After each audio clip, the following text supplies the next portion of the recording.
Bonjour mes frères et sœurs, bonjour chers amis internautes, je vous adresse en ce matin mes salutations fraternelles. Que Dieu vous bénisse et je vous souhaite une bonne écoute. Le titre de mon message s'intitule « Chrétiens, recherchons les trésors véritables ». Mais avant de poursuivre, permettez-moi de vous raconter une petite histoire. Il y avait un navire espagnol du nom de San José qui transportait une précieuse cargaison. Imaginez-vous, 200 tonnes d'argent, d'or, de pierres précieuses. Mais alors que ce navire se trouvait au large de la Colombie, il fut coulé par les Anglais. Cela s'est passé en 1708, lors d'une bataille. L'épave de San José se trouve dans les profondeurs de la mer des Caraïbes, exactement à 600 mètres. Ce bateau, imaginez-vous, a fait rêver pendant longtemps les chasseurs de trésors. Aussi, en 2024, il y a le ministre colombien qui a annoncé que l'épave du navire était intacte. Par conséquent, les trésors sont bien encore là. C'est une affaire bien sûr à suivre. Mais chrétiens, chers amis internautes, Jésus aussi, dans les évangiles, nous a parlé de trésors.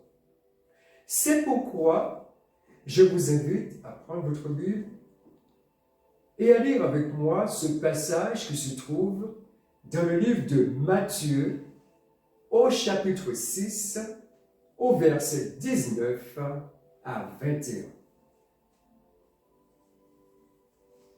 Ne vous amassez pas de trésors sur la terre, où la teigne et la rouille détruisent et où les voleurs percent et dérobent. Mais amassez-vous des trésors dans le ciel, où la teigne et la rouille ne détruisent point, et où les voleurs ne percent ni ne dérobent. Amen. Amen. Donc Jésus nous invite à amasser des trésors, mais pas n'importe où. Des trésors au ciel. Pour quelle raison, me direz-vous? La première raison, c'est que Jésus nous invite à amasser des trésors au ciel et non sur la terre, pour ne pas nous laisser absorber par les soucis, les inquiétudes de la vie. C'est pour ne pas utiliser toute notre énergie, notre temps, notre imagination, notre talent pour s'enrichir et finalement avoir peu de temps pour les choses de Dieu. Avoir peu de temps pour préparer notre éternité. Et vous comprenez bien de cette configuration, si nous utilisons tout notre temps pour rechercher les choses de la terre, eh bien, nous aurons peu de temps pour prier. Peu de temps pour lire la parole de Dieu. Peu de temps pour nous réunir avec nos frères et sœurs. Et finalement, peu de temps pour Dieu. Je me rappelle encore de cette histoire qu'on m'a racontée encore quand j'étais dans mon île natale. Il s'agissait d'un homme qui se disait chrétien, mais il accordait peu de temps pour les choses de Dieu. Il avait trouvé une astuce. Alors le matin, avant de partir, il s'adressait comme ça à Dieu en disant « homme pressé ». Le soir encore, il pouvait se rattraper, mais il disait à Dieu « homme fatigué ». Donc, je n'ai pas le temps, je suis pressé, je suis fatigué, je n'ai pas le temps pour toi. Et cela a duré quelque temps. Et finalement, une épreuve survint dans la vie de cet homme. Je peux vous dire qu'il a eu le temps nécessaire. Il a revisité ses voies. Il a reconsidéré ses voies et finalement, heureusement pour lui, il a pris du temps pour Dieu. Toi, mon frère, toi, ma sœur, toi, cher ami internaute, n'oublie pas, Dieu est un Dieu jaloux. Dieu n'accepte pas de partage. Il n'accepte pas de mélange. Dieu nous veut tout entier. Corps, âme et esprit. Dieu a donné à tout homme un esprit pour avoir une relation permanente avec lui. Une relation réelle avec lui. Car Dieu aussi est esprit. Mais alors que l'esprit de l'homme est limité, eh bien, l'esprit de Dieu remplit les cieux et la terre. Donc, nous n'avons pas d'excuse. Quel que soit l'endroit où nous sommes, nous pouvons prier Dieu. Et d'ailleurs, le psalmiste disait, dans le psaume 139 au verset 7 à 10, que nous allons lire, « Où irai-je loin de ton esprit, et où fuirai-je loin de ta face? Si je monte aux cieux, tu y es. Si je me couche au séjour des morts, t'y voilà.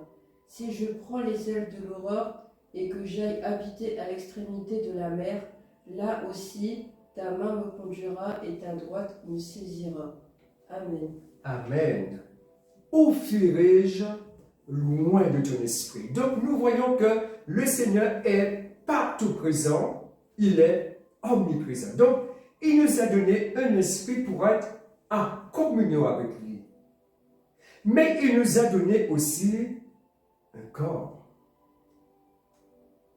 Un corps qui doit être respecté. Parce que ce corps est pour la gloire de Dieu. Ce corps doit être pour nous, enfants de Dieu, le temple du Saint-Esprit. Parce que Dieu nous a façonnés dans le sein maternel en nous donnant un corps.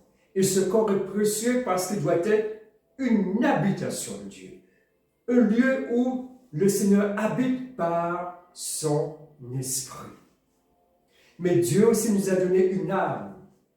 Et le psalmiste disait encore, le psaume 103, verset 2, « Mon âme bénit l'Éternel. » Mon âme bénit, donc il nous invite à bénir l'Éternel. Le bénir parce qu'il est Dieu. Le bénir parce qu'il est le créateur du ciel et de la terre. Le bénir parce qu'il est bon. Il fait lever son soleil sur les bons comme sur les méchants. La deuxième raison pour laquelle Jésus invite le chrétien à ne pas s'amasser de trésors sur la terre, c'est pour finalement ne pas le prosterner et adorer maman. Qui est maman, me direz-vous? En grec, il se nomme Mammonas, c'est-à-dire il symbolise en fin de compte toutes les richesses de ce monde. Et il y a un véritable danger si nous poursuivons inlassablement les richesses de ce monde. Nous avons vu tout à l'heure que nous n'aurons pas assez de temps pour Dieu, mais le danger encore, c'est de succomber à la tentation, au piège qui consiste justement à adorer le Dieu de ce monde. Ce genre de tentation, Jésus l'a connu. Lorsqu'il est venu dans ce monde, il l'a connu. Puisqu'il a été tenté comme nous en toutes choses. Vers l'âge de 30 ans, alors qu'il a commencé son ministère, alors qu'il a jeûné pendant 40 jours, et certainement 40 nuits, eh bien, le diable s'est approché de lui. Le diable savait qu'il avait faim. Le diable va commencer, il va lui dire, transforme ses pierres en pain. Et Jésus va lui dire, l'homme ne vivra pas seulement de pain, mais de toute parole qui sort de la bouche de Dieu. Et l'ennemi est venu encore à la charge. Et il dit qu'il a transporté sur une haute montagne. Il lui a montré tous les royaumes de la terre, et leur gloire, et leur puissance. Mais l'ennemi a dit à Jésus, il te suffit seulement d'une chose. Prosterne-toi. Je te donnerai toutes ces choses si tu te prosternes et m'adores. Cela se trouve dans Matthieu, chapitre 4, versets 8 et 9. Toute la terre, en un instant, vous savez, le diable a une puissance, en un instant, il a montré au Seigneur tous les royaumes de ce monde, leur gloire, leur puissance, et il suffisait seulement d'une chose, prosterne-toi devant moi. Et tout cela sera à toi. Mais Jésus a vaincu l'ennemi en citant uniquement la parole de Dieu. Il est écrit, tu adoreras le Seigneur ton Dieu et tu le serviras lui seul.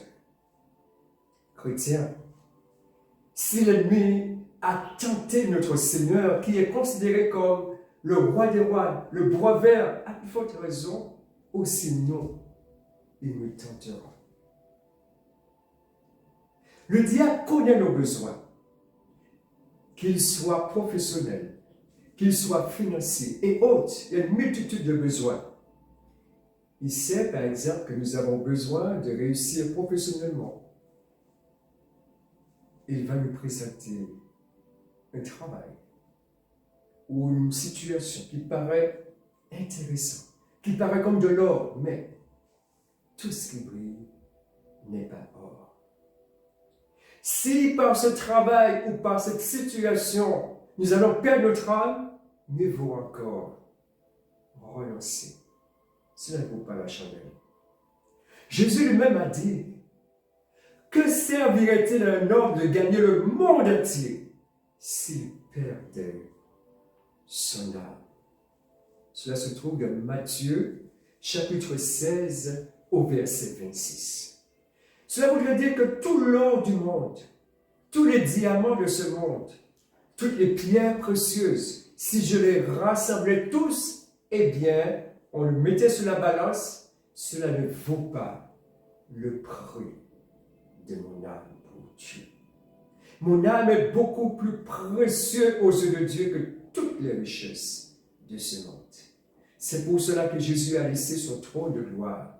Il est venu ici-bas pour mourir pour nos péchés.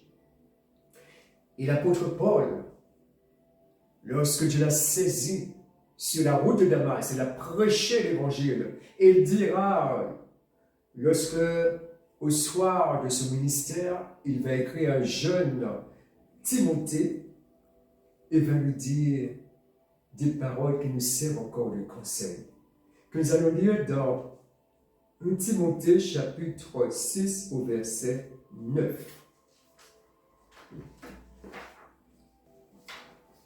Mais ceux qui veulent s'enrichir tombent dans la tentation, dans le piège et dans beaucoup de désirs insensés et pernicieux, qui plongent les hommes dans la ruine et la perdition. Amen. Amen. Amen. Et si nous voyons encore au verset 10 de ce même chapitre 6, il est dit « Car l'amour de l'argent est une racine de tous les maux. Et quelques-uns, en étant possédés, se sont égarés loin de la foi et se sont jetés eux-mêmes dans bien des tourments. » Donc, nous voyons que par ces versets, eh bien, Dieu n'est pas contre l'argent, mais il dit bien l'amour de l'argent. C'est-à-dire que c'est ce désir de posséder toujours plus. Et laissez-moi vous dire, quand on aime l'argent, on n'est pas rassasié par l'argent. On veut toujours plus. Regardons tous ces milliardaires, vous pensez qu'ils sont satisfaits parce qu'ils ont 8 milliards, 9 milliards? Non, ils vont encore chercher à avoir le double, le triple, le quadruple. Pourquoi? Parce que l'argent ne satisfait pas. On veut toujours plus, on veut accumuler et en quelque sorte, on se ramène à soi. Toujours le moi et le moi. Et là, on va piétiner les autres, on va faire du mal aux autres. Ce ne sera pas mon problème. L'important pour moi, c'est d'y arriver. Et d'accumuler, d'accumuler et d'accumuler encore. C'est ça que Dieu condamne. Mais Dieu accorde la richesse. Il a accordé la richesse à Salomon. Il lui a dit, Salomon, dans un rêve, demande-moi ce que tu veux. Et je vais te le donner. C'est Dieu qui a fait la demande et Salomon a dit, mais donne-moi la sagesse. Dieu lui a dit, mais puisque tu demandes la sagesse, tu ne l'as pas demandé même la mort de tes ennemis. Eh bien, écoute-moi, je vais ajouter. Non seulement je vais te donner la sagesse, mais je te rendrai tellement puissant, tu auras tellement de richesse qu'il n'y aura aucun autre roi comme toi. Pourquoi? Parce que la demande, le cœur de Salomon était, c'était pas tourné vers lui, mais pour le peuple de Dieu. Il a dit, donne-moi la sagesse pour diriger ton peuple. Et cela a plu à Dieu. Donc parfois c'est le cœur, c'est pas l'argent lui-même, mais ce qu'il y a dans notre cœur, le désir d'avoir, le désir de posséder, le désir de piétiner, c'est ce que Dieu condamne. Donc, nous voyons, chrétiens, que le temps est précieux. Le temps aujourd'hui est précieux. Chaque jour est précieux. Et c'est le temps de chercher Dieu. C'est le temps de s'amasser des trésors au ciel en travaillant dans la moisson du Seigneur. Parce que lui-même a dit, la moisson est grande. Et il y a peu d'ouvriers. Parce qu'on peut se préoccuper toujours des choses de la terre. Certes, c'est important. Mais le royaume de Dieu aussi, notre avenir éternel, notre âme aussi est important. Enfant de Dieu, va dire à la jeunesse qui est parfois désespérée, enlacée par la drogue, par toutes sortes de choses, eh bien, qu'il y a une espérance. Qu'il y a quelqu'un qui a la puissance, qu'il est tellement puissant, il peut délivrer de toute addiction. Lui-même a dit, Jésus lui-même a dit, si le Fils vous affranchit, vous serez réellement libre. Jean 8, verset 36. Il n'y a aucune addiction que Jésus ne peut pas délivrer. Il n'y a aucune chaîne qu'il ne peut pas couper. Il y a de ceux encore qui sont enchaînés par la drogue, même par la pornographie. Il y a des chrétiens qui regardent des images obscènes.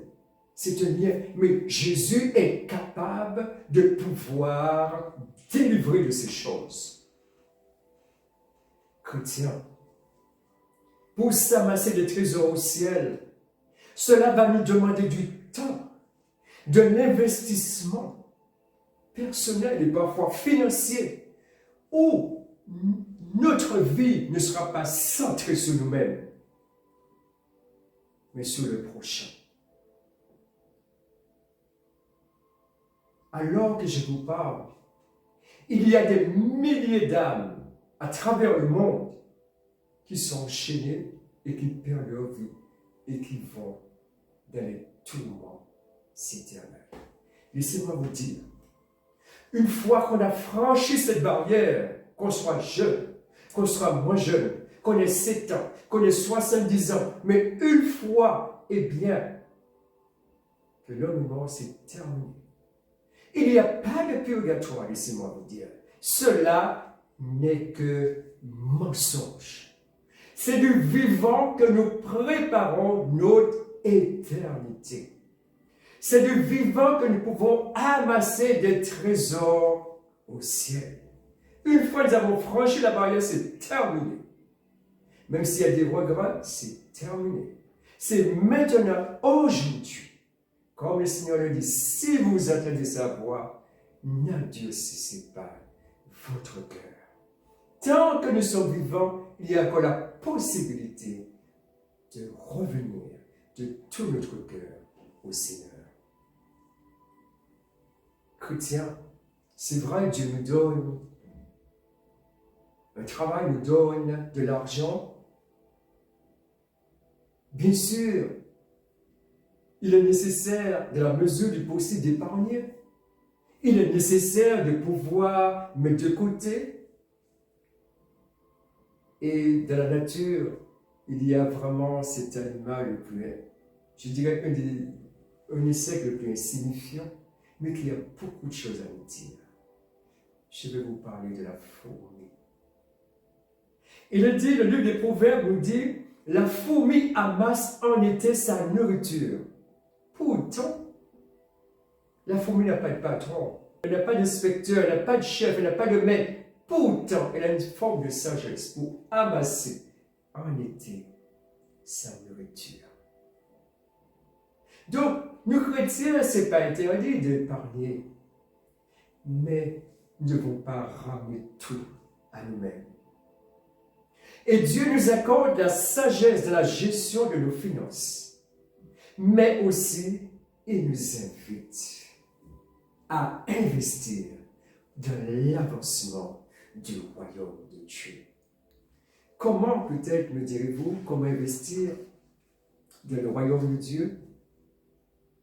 Le premier investissement que nous pouvons faire, c'est de donner à Dieu ce qui lui appartient. C'est d'apporter à la maison de l'Éternel ce qui lui appartient. C'est apporter de l'assemblée locale où nous sommes, et bien de lui apporter ce qui lui appartient. Et nous allons voir dans le livre de Malachie au chapitre 3, versets 8 à 11, ce que l'Éternel a à dire concernant les dîmes et les offrandes. Un homme trompe-t-il Dieu, car vous me trompez, et vous dites, en quoi t'avons-nous trompé? Dans les dîmes et les offrandes, vous êtes frappés par la malédiction et vous me trompez, la nation toute entière. Apportez à la maison du trésor toutes les dîmes, afin qu'il y ait de la nourriture dans ma maison.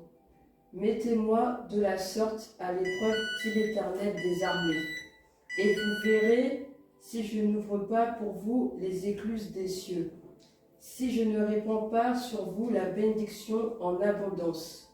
Pour vous, je menacerai celui qui dévore, et il ne vous détruira pas les fruits de la terre, et la vigne ne sera pas stérile dans vos campagnes, dit l'Éternel des armées. Amen. Amen.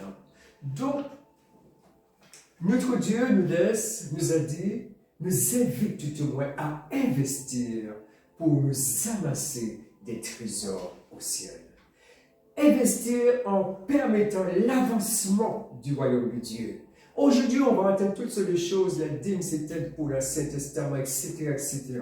Non, Dieu n'a pas changé. Dieu est le même, hier, aujourd'hui, éternellement. C'est lui qui nous donne la force de nous réveiller le matin. C'est lui qui nous permet de travailler. C'est lui qui nous accorde toutes sortes de bénédictions.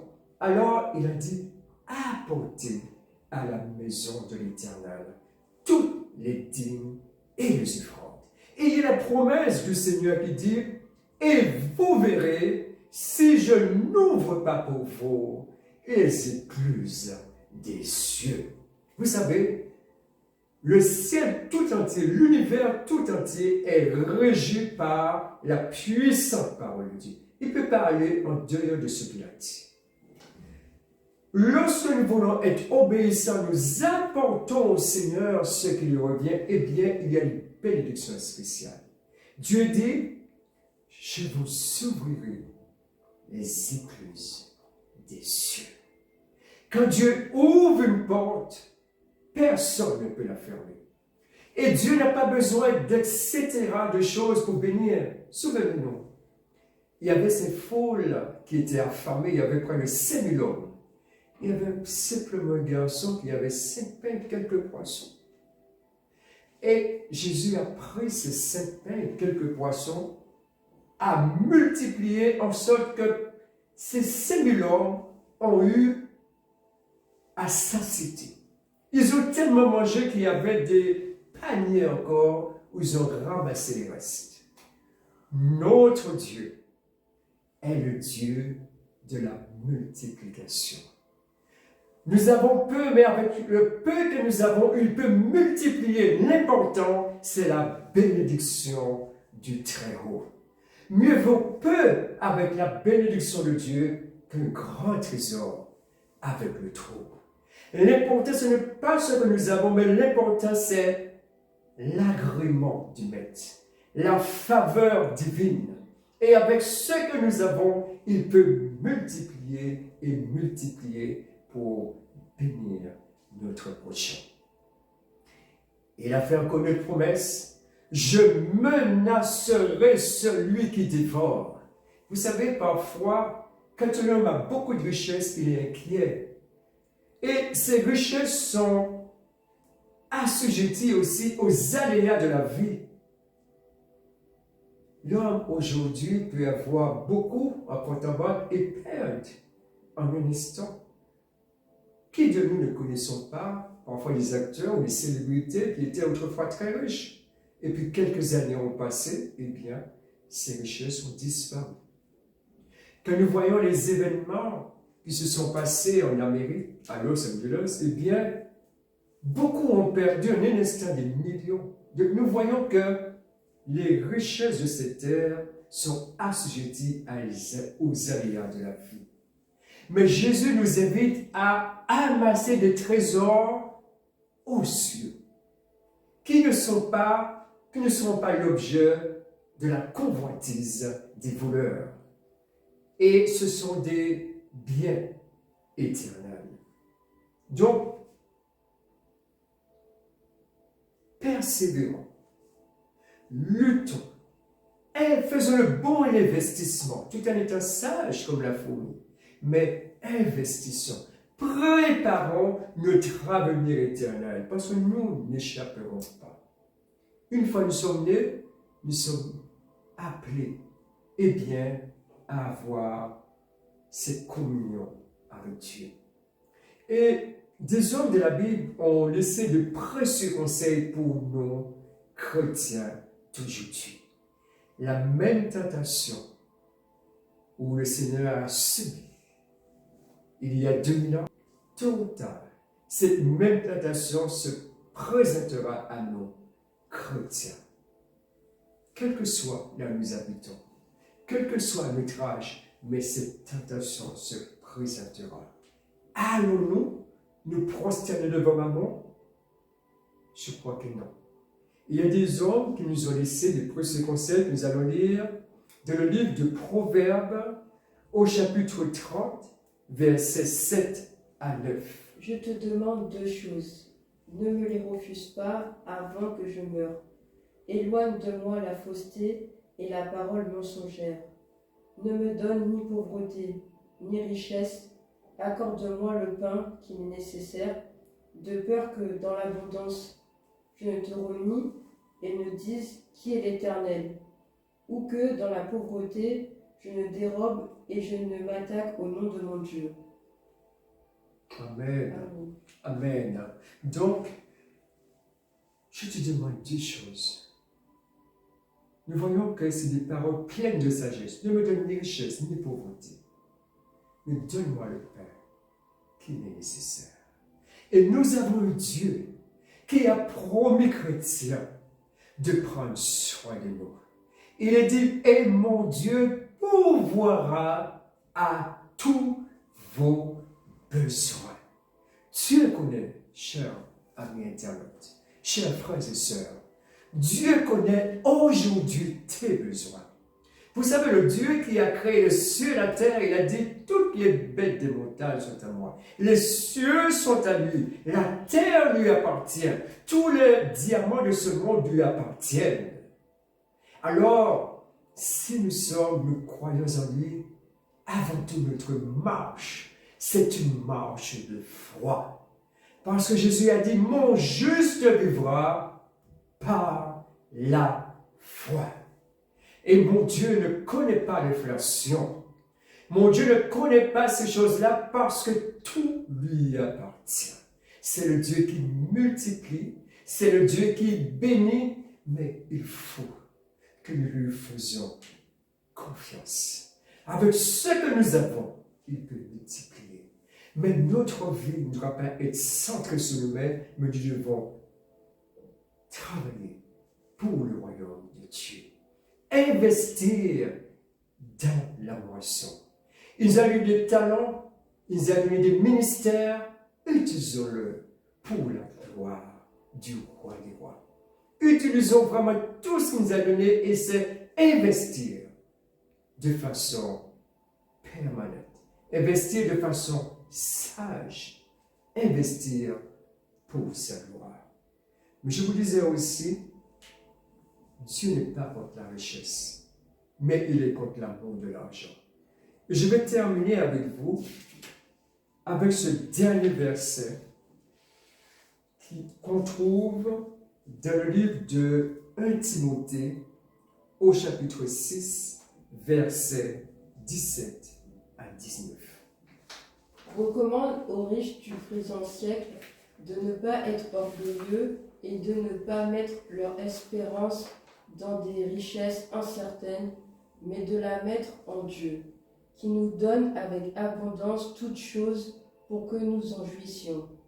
Recommande-leur de faire du bien, d'être riches en bonnes œuvres, d'avoir de la libéralité, de la générosité et de s'amasser ainsi pour l'avenir un trésor placé sur un fondement solide afin de saisir la vie éternelle. Amen.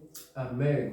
Donc, comme je vous disais, Dieu n'est pas la richesse, mais ce qu'il nous donne, riche ou non riche, ne s'attront pas tous sur nous-mêmes. Ne soyons pas des chrétiens au-dessous. Dieu nous donne et partageons ce qu'il nous donne. Et les lois que nous partageons, eh bien, Dieu encore peut nous donner au-delà, parfois de ce que nous donnons.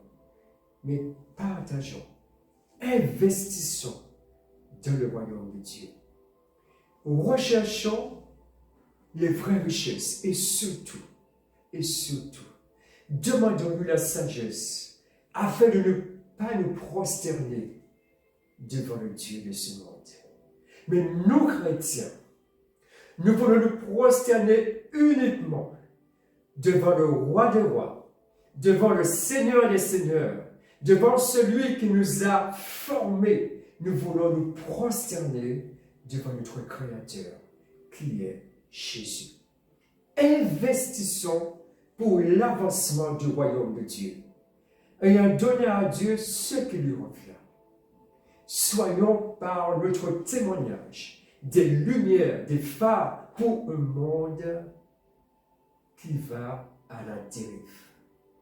Mais nous, chrétiens, il est dit, notre cité à nous est dans le ciel, d'où nous attendons notre Seigneur. Car un jour, vous savez, nous, chrétiens, nous comparaîtrons tous devant le tribunal de Christ. Qu'est-ce qui aura de l'importance? Une vie centrée sur nous-mêmes, avec nos biens, nos valeurs, c'est pour moi, c'est pour moi, c'est pour moi. C'est notre compte à banque. Ou une vie tournée vers Dieu et notre prochain. Donc, que Dieu vous bénisse, qu'il vous fortifie et faisons le bon choix. Investissons dans le royaume de Dieu. Amassons-nous des trésors au ciel, là où il n'y a pas de voleurs, là où il n'y a pas les aléas de la vie, là où il n'y a pas de crise financière, mais là où tout se fructifie. Que Dieu vous bénisse et à son nom, ce soit toute la gloire.